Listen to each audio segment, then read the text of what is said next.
KP's Kingdom, cooking with KP. Today I'm going to show you how I make my sweet and sour king prawn fritters. Okay, now really nice easy recipe to do, and everything you know is going to be fresh and straight from your pantry or refrigerator. Right, got a little wok there, a little bit of peanut oil goes in, and I'm going to add in half a onion just like that, just cut into rough slices. I've actually done that into a quarter cut. You can cut it any which way you like, but this way presents really nicely. As you can see, that wok is really nice and hot. That oil is smoking. I'm going to stir those onions off for a little bit. I've got around about 1 carrot I've cut into ribbons, and I've just used my vegetable peeler to make these nice and thin. I'm going to add in around about a teaspoon's worth of garlic and a teaspoon's worth of ginger paste. That can go straight in, and just keep stirring this through. A little bit of soy sauce, around about 2 tablespoons worth, that goes in. I'm going to give that a good little bit of a stir as well. And I've also got a little bit of mirin, around about 2 tablespoons worth. Not normally used in Chinese cooking, but it works. It gives it a little bit more sweetness. Here I've got some tomato sauce, just everyday tomato ketchup, about 4 tablespoons worth. That can go straight into our wok as well. Stir that through, and there's nothing like making your own sweet and sour sauce. Believe me, it's always the best. Here I've got around about 3/4 of a cup of a malt or apple cider vinegar. It doesn't matter, and if you don't have either, just use normal vinegar. It's going to give us that nice little sour taste that we want. Stir that through, just like I'm doing there. Alright, here I've got some pineapple juice, around about what was left after about a half a can's worth of tinned pineapple. Alright, that can go straight in. Half a cucumber, finely sliced like that. That can go straight in. Right, nice and simple. And around about 3 rings worth of just pineapple straight out of the can in syrup, and make sure you use the syrup. It's going to give you that extra sweet. Now, here I've got around about a 1/4 cup of chicken stock with about a teaspoon's worth of corn flour. That all goes in. That is it. All we have to do now is let the heat do its job. Just reduce that down. You'll see it thicken up. You'll see the colour deepen, just like that.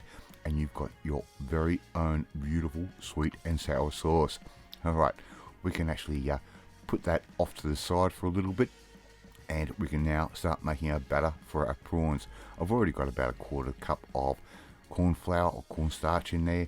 There's about half a cup's worth of self-raising flour. Makes a nice fluffy batter. 1 egg. That can go straight into our batter as well, just like that. Okay, nice and simple.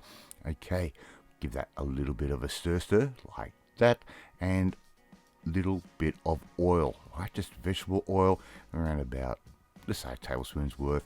Some salt and pepper, around about, say, half a teaspoon's worth of each. You can use more or less if you like. Here I've got some freezing cold soda water, and we're just going to start making our batter and starting to thin it out. Now, I just judge this. There's no particular recipe. You just add as much water as you need, and add just a little bit at a time, right? We don't want to make this too runny. I want a nice thick batter that is actually going to stick to our prawns, right? So just keep whisking that through, and if it seems a little bit thick, add a little bit more water, and we should end up with a batter that had that sort of consistency. Okay, alright, I've got my oil happening. Here's my prawns. It's around about 300 grams worth. I've just gone down to my fishmonger and bought those, shelled them, deveined them, and they can just go straight into our batter. Give that a little bit of a stir through so the batter coats all our prawns. I've got my oil sitting at around about 150 degrees, and I'm just going to simply add our prawns in using a skewer. Just keeps your hands away from the oil, and for someone like me with MS, where my hands are really unpredictable, this is the safest way for me to do it, and it's probably safer for you as well.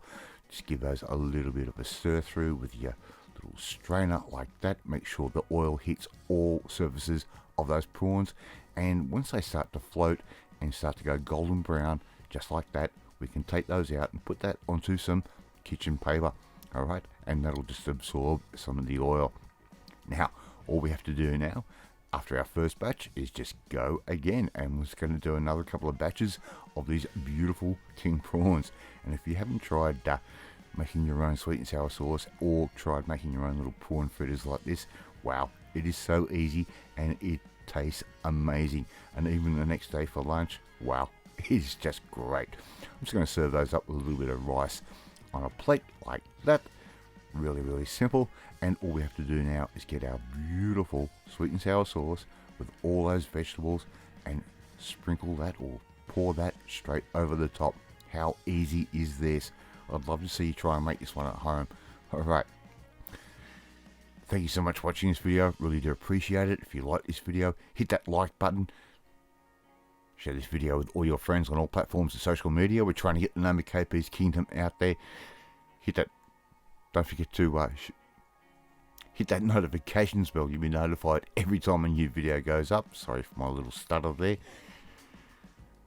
Leave a comment. I love reading and I love responding to them. And it also helps the algorithm. If you want to learn how to make a really nice, authentic Chinese takeaway dish just like this at home, we need to come and join the family, my family. Hit that subscribe button and you'll never miss another one of my videos again. I'm off to eat my sweet and sour king prawn fritters, and I will catch you next time. Bye.